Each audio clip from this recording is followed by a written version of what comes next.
So I'm a young person, as you can see, and I could just get up here and like be young and hip and talk to all the other young and hip people out there about things that only we understand, like meme culture. You know, I could get up here and say, you know,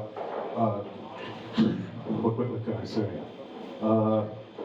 Hawk Tua, you know, am I right? You know, I could do that, but that wouldn't really be challenging very much as a performer. So for the next few minutes, I'm going to pretend to be a little bit older, and I'm going to make some references that we younger people might not understand, or I'm going to refer to some people, one person in particular, a sportscaster from the 70s and 80s, who was very famous back then, but us young people might not know him. His name was Cosell. And as you can see, I'm a skilled impressionist as well. You're getting all of my talents here. So I'm sometimes, you know, sometimes it's the morning. Tell me if you feel me. You know, it's the morning, and you don't want to get out of bed, and you're up a little bit too early, but you can't go back to sleep. But you want to go back to sleep forever. You know what I'm saying? I don't want to put too fine a point on it, but I think you know what I'm saying when I say forever. So when I'm in fact, that was me this very morning. And I'm not, you know, so I need someone to give me a pep talk. But the thing is, I don't really have anybody around to give me a pep talk. So I have to sort of do my own thing. So I conjure up Howard Cosell, who was this, you know, tough and confrontational sports reporter. A lot of people thought he was really obnoxious, but he was kind of a guy you loved to hate to love, if that makes any sense. And so I pictured him coming up, just walking through my bedroom door and sitting at the foot of my bed with his, you know, awful, ugly jacket from the 70s and his terrible hairpiece.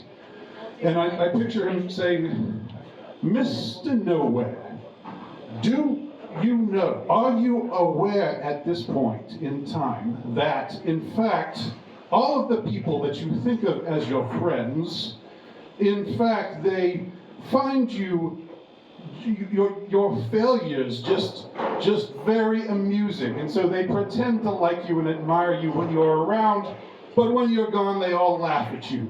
Are you aware of that, Mr. Nowhere?" And at that point, I'm just sort of like, "Howard, go away, leave me alone. I just want to go back to sleep forever." And Howard says, "No, I will not leave you alone, my good man. Let me proceed.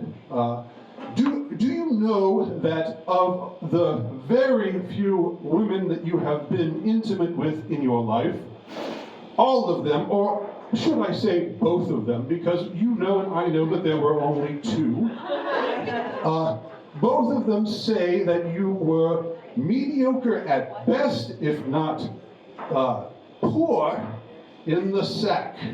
Are you aware of that, Mr. Nowhere? How do you feel? What is your response to hearing this information?"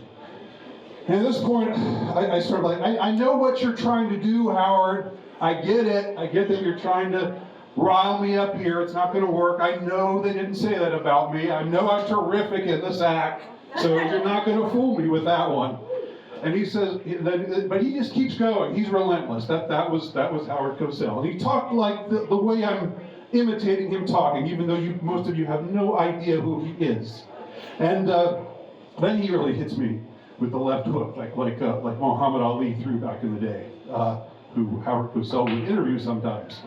And he says, "Do you know also, Mr. Nowicki, that your mother, when she lay on her deathbed earlier this year, that her final words," you were not in the room at the time, of course, but her final words were, "Oh, that Andy, he's been such a burden to me, I wish he had never been born."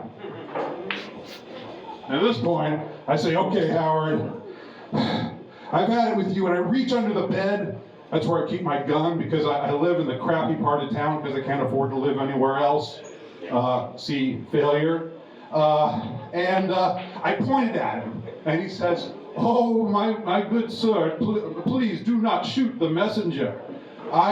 Do not know, I am but a figment. I am but a representation of yourself coming to you, telling you these words." And I say, "Well, good, then you won't mind if I do this."